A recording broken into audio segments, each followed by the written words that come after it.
আসসালামু আলাইকুম এভরিওয়ান, সবাইকে নববর্ষের শুভেচ্ছা জানিয়ে শুরু করছে। বাঙালি জাতি বৈশাখ মাস আসলে নতুন করে বাঙালি সংস্কৃতির সাথে মিশে যায়, আর সেটারই একটি ঐতিহ্য হচ্ছে পান্তা ইলিশ। সেজন্য আমি বাজার থেকে পান্তা মাছ এনেছি, ইলিশ মাছ এনেছি। যদিও বাজারে গিয়ে বড় ধরনের ইলিশ পাওয়া যায়নি, খুবই ছোট ধরনের ইলিশ ছিল, সেজন্যই সেখান থেকে 1 কেজি পরিমাণ নিয়ে এসেছি। আর এখান থেকে একটি মাছ আমি আজ রান্না করব। একটি মাছ নিয়ে নিলাম, তারপর এটাকে ছোট করে টুকরো করে নিলাম।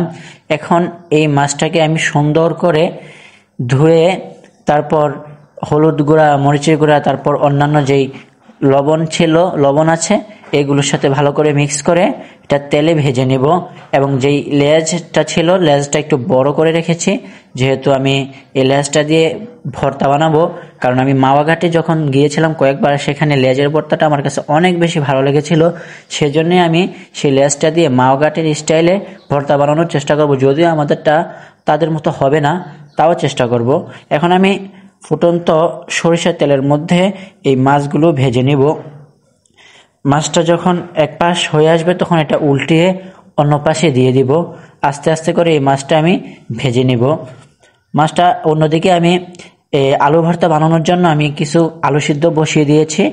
আর মাছটা এখানে হয়ে এসেছে আমার। মাছটা এখন আমি উঠিয়ে নেব, এবং যে তেলটা অবশিষ্ট রয়েছে সেই তেলটার মধ্যে কিছু শুকনো মরিচ ভেজে নেব। আর সেই জন্য শুকনো মরিচটা দিয়ে দিলাম। শুকনো মরিচটা হয়ে এসেছে, এখন আমি এটা উঠিয়ে নেব। তারপর আমি একটি জায়গায় রেখে দিব। যে আলুগুলো আমি সিদ্ধ করে রেখেছিলাম সেই আলুগুলো এক এক করে আমি এখন ছুলে নেব। ছুলে নেওয়ার পর সেটাকে পেষে একেবারে নরম করে নেব, যাতে করে খেতে অনেক ভালো লাগে। আর অন্যদিকে আমি এখন যেই মাছটার লেজটা ভেজে রেখেছিলাম সেটা থেকে কাঁটাগুলো ছাড়িয়ে নেব। আর ইলিশ মাছের এই যে মেন কাঁটাটা আমি সরিয়ে নিলাম। আর অন্যান্য ছোট কাঁটাগুলো হাতের মাধ্যমে খুব সহজে উঠিয়ে নিতে হবে।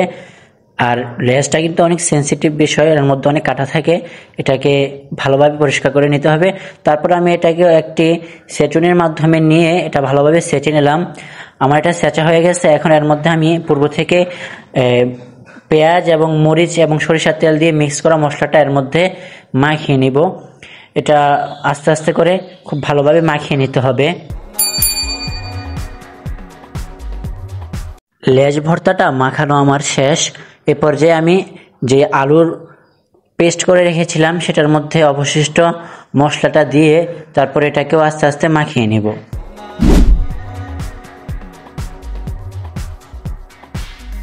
আলু ভর্তাটাও মাখানো শেষ।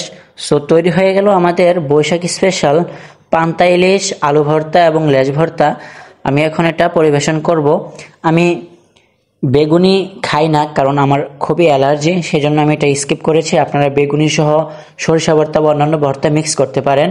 এখন আমি এর মধ্যে ভাত নিয়ে নিব একটা প্লেটের মধ্যে, তারপর লেজ ভর্তাটা নিলাম, তারপর দুটা মাছ নেব, আলু ভর্তা নেব এবং অন্যান্য জিনিসগুলো নিয়ে খাবো। দর্শক, ভালো থাকবেন, সুস্থ থাকবেন। আবারও দেখা হবে অন্য কোনো ভিডিও নিয়ে। আসসালামু আলাইকুম।